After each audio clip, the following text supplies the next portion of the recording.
Hello दोस्तों, good morning, नमस्ते। बड़ों को प्रणाम, छोटों को खूब सारा प्यार। यहाँ पे है सुबह सुबह का टाइम और सुबह की शुरुआत तो सारे काम निपटा के ही होते हैं। तो मैंने सारे काम निपटा लिए हैं और यहाँ पे मैं बना रही हूँ सबके लिए चाय।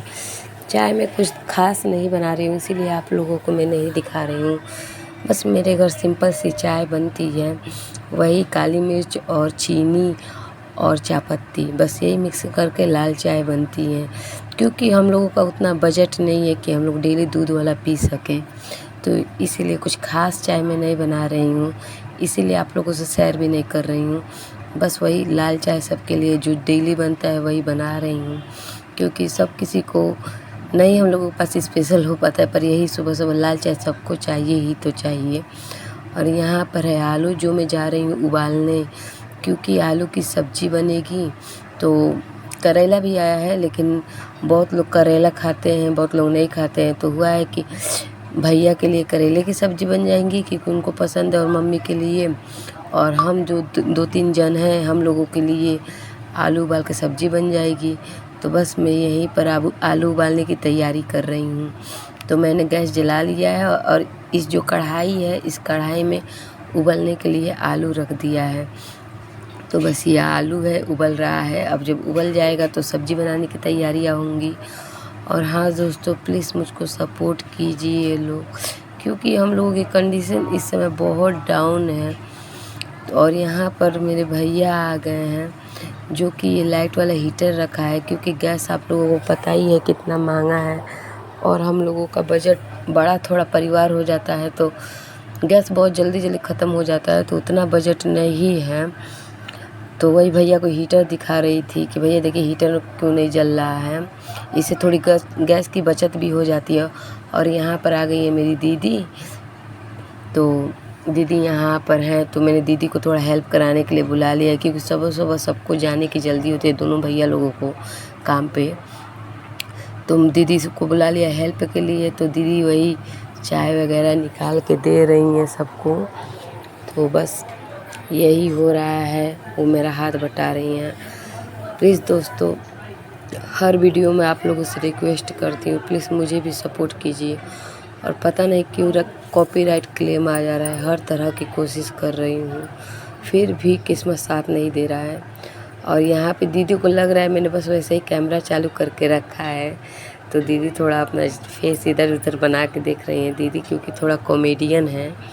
उनको पता नहीं है कि मैं ये यूट्यूब पे डालने वाली हूँ।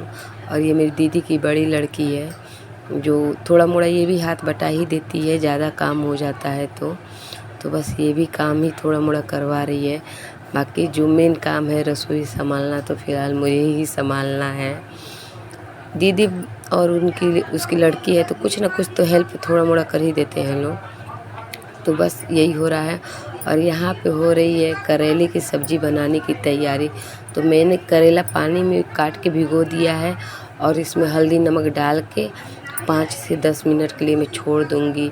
इससे ये होता है कि कहते हैं लोग इसमें कि करवाहट जो होती है वो थोड़ा बहुत ख़त्म हो जाती है। और मैंने करेला छील के ही बनाती हूँ। तो करेला छील के हल्दी नमक मिला के बस इसको रख दिया है 5 मिनट के लिए, 10 मिनट के लिए। वैसे तो मैं खाती नहीं हूँ, लेकिन बोला गया है। और फिर 5 मिनट के बाद, 6 मिनट के बाद मैं यहाँ पर करेला धुल कर निकाल ले रही हूँ। 2-3 पानी धुलूँगी कि इसमें कि जितना करवाहट है निकल जाए। तो बस करेला धुल रही हूँ, और धुलने के बाद इसको छौंका लगाऊँगी।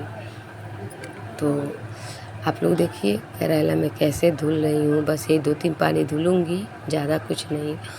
और यहाँ पे करेला छौंक रही हूँ, कुछ ज़्यादा ही नहीं, बस सिंपल से करेला छौंकाता है हम लोग अगर हर चीज़ सिंपल बनता है, क्योंकि उतना बजट नहीं है हम लोग कुछ हाई फाई बना सकें। तो बस यहाँ पे प्याज मिर्चा से करेला छौंक रही हूँ। बस यहाँ पे मिर्चा डाली हूँ, प्याज डाली हूँ, तेल डालने सबसे पहले तो तेल ही डाली हूँ, प्याज मिर्चा डाली हूँ। अब इसके बाद करेला डाल दूँगी, थोड़ा सा 2 मिनट रुक जाऊँ, रेड हो जाए, हो गया है रेड। अब करेला डाल दी हूँ। बस करेला डालने के बाद हल्दी नमक यही डलाएगा, डालकर छोड़ दूँगी बनने के लिए। तो बस यही है करेले की रेसिपी, कुछ खास नहीं है जो मैं आप लोगों से शेयर करूं, क्योंकि ऐसा ही मेरे घर बनता है। उतना बजट नहीं होने के कारण हर चीज़ सिंपल बनता है। शायद बहुत से घरों में ऐसा सिंपल बनता हो। तो बस यही करेले की सब्ज़ी बना रही हूँ। तो प्लीज़ दोस्तों, जैसे आप लोग सबको, आप सबसे यही रिक्वेस्ट है, सबको सपोर्ट करते हैं, मुझे भी सपोर्ट करिए, आगे बढ़ने का चांस दीजिए। और मैं कोशिश करती हूँ कि कुछ अच्छा से अच्छा आप लोगों को अपना डेली रूटीन बेहतरीन दिखा सकूँ। बस मेरी जो डेली सिंपल लाइफ में होता है वो आप लोगों को दिखाने की कोशिश करती हूँ। मेरी बहन ही परेशान है, छोटी है, बहुत परेशान करती है। इसी वजह से घर के काम भी होते हैं, किसी तरह टाइम निकाल कर जो भी बन पाता है बनाती हूँ। और यहाँ पे देखिए हो गया है दोपहर का टाइम। मेरी दीदी आज जाने वाली हैं वह वापस लुधियाना। वैसे तो उनका ससुराल छितौनी, जो यहाँ से हम लोग जिधर रहते हैं उधर से कुछ दूर पर छितौनी पड़ता है, वहाँ पे है। लेकिन मेरी दीदी अपने हस्बैंड के साथ ससुराल पे रहते हैं क्योंकि वो वहीं पे काम करते हैं।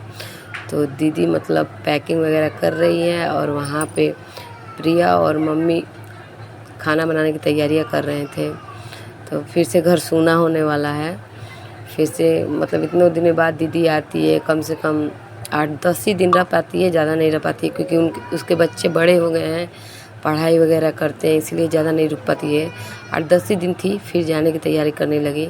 और यहाँ पर मैं सब्ज़ी बना रही हूँ, प्रिया रोटी बना रही है। ये लोग ट्रेन में कुछ खाने के लिए बोल रहे थे, तो हुआ कि सब्ज़ी रोटी बन जाए। तो बस मैं फिर से केले की सब्ज़ी बना रही हूँ, दोपहर का टाइम है, और प्रिया रोटी बना रही है हीटर पे। तो ये ले जाएंगे लोग, तो ट्रेन में खाएंगे लोग। तो बस यही खाने की तैयारी हो रही है क्योंकि इन लोगों को जल्दी जल्दी निकलना है, देर भी हो रहा था। दोपहर तो नहीं था, 2 बज रहा था और जल्दी जल्दी खाना बनाया जा रहा था क्योंकि 3 बजे तक इन लोगों को यहाँ से गोरखपुर निकलना है। गोरखपुर स्टेशन पहुँचेंगे लोग, तब ट्रेन पकड़ेंगे लोग। और मेरे घर से गोरखपुर की दूरी कम से कम 3 घंटे की है, 3.5 घंटे की है।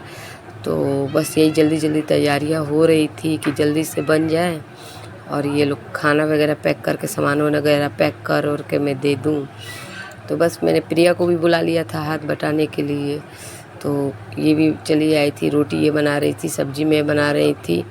और दीदी को भी कुछ कुछ जो याद आ रहा था, उनका जो सामान छूटा वगैरह था, मैं बोल रही थी दीदी ये रख ले, वो रख ले।